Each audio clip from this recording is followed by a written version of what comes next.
What's up mga katagis, at ngayon magluluto tayo ng sweet and spicy tahong soup.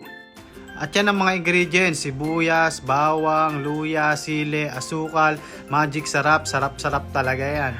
At meron din tayong margarine at spring onion dyan. At yan na, umpisa na natin. Binili ko pa yan, tahong na yan sa palengke ng Tansa. 3/4 lang yan mga katagis. Sabi ng Ali, 1 kilo daw, pero sabi ko 3/4 lang. Kasi kami na naman dalawa ang kakainin ko ang tahong niya. Ay, mabilis lang lutuin to mga katagis. The best yan sa pulutan, sa pang-ulam, pero the best talaga yan syempre sa pulutan. Yan yung mga favorite natin eh. Ayan, ready na. Buksan na natin ang apoy para makapagluto na agad tayo. Syempre, ang uunahin natin ay ang margarine. Mga sa palengke, 20 pesos lang yan. Isang plastic. Yan, tutunawin lang natin siya. Halo-halo hanggang sa matunaw na. Yan, natunaw na. Unahin natin lagay yung luya. Yan. Okay, gisahin na natin yan. Luya. Susunod na natin dyan yung bawang. Mga 3 pirasong bawang ang ginamit ko dyan. Isa-gisa lang dyan. Sunod na agad natin yung sibuyas. Pagtapos nyan, mga 2 piraso lang yan. 2 pirasong sibuyas. Halu-haluin lang natin ulit hanggang sa maluto siya. Gisahin lang natin mabuti para lumabas yung lasa ng mga ginisa natin. Ayun na nga, sunod na natin yung tahong. Lalagay na natin yung tahong. Ayan, sariwang-sariwa yan. No? Tingnan nyo naman. No? Wala pang kabuka-buka yan. Halu-haluin lang natin para kumalat yung mga ginisa natin sa tahong. Mapakasarap na ito mga katagis. Lalong-lalo na sa hard. Swabe yan. At syempre pagtaas natin haluin, lalagay na natin yung tubig. Mga 1/4 lang siguro kasi yung tahong na yan magtutubig pa yan eh. Ayan, haluin ulit natin. Antayin natin. Tapos sunod na natin yan, magic sarap. Sarap-sarap talaga yan. Paulit-ulit ako, sarap-sarap pa.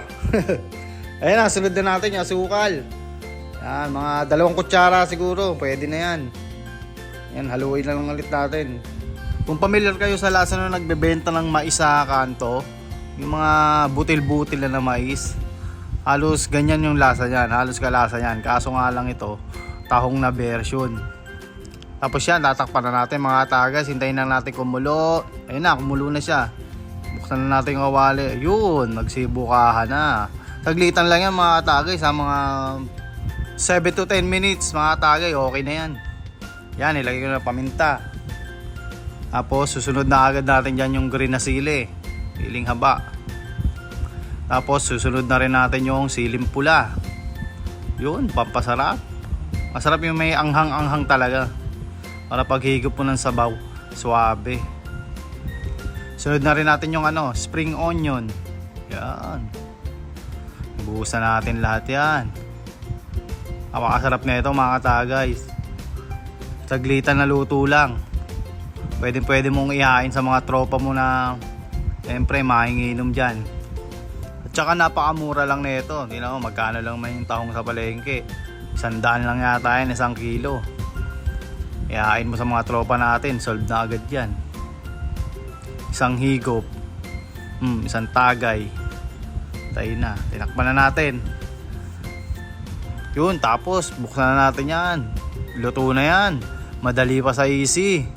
Sabi ni Tipsy. Nga pala mga katagis, inform ko lang, hindi ako cook ha. Hindi ako cook.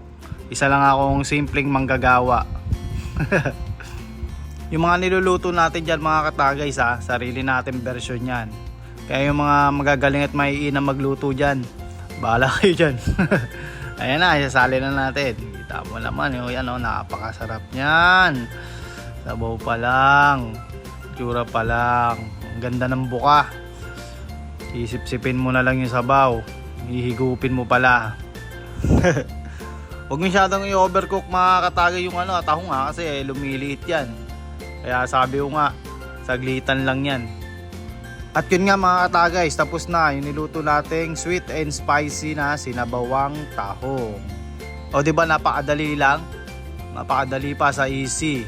Tapos mura lang yan. May maihahain na agad tayo sa ating inuman.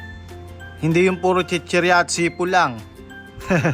At yun, salamat sa panonood. Kita-kita tayo sa susunod kong video. Salamat!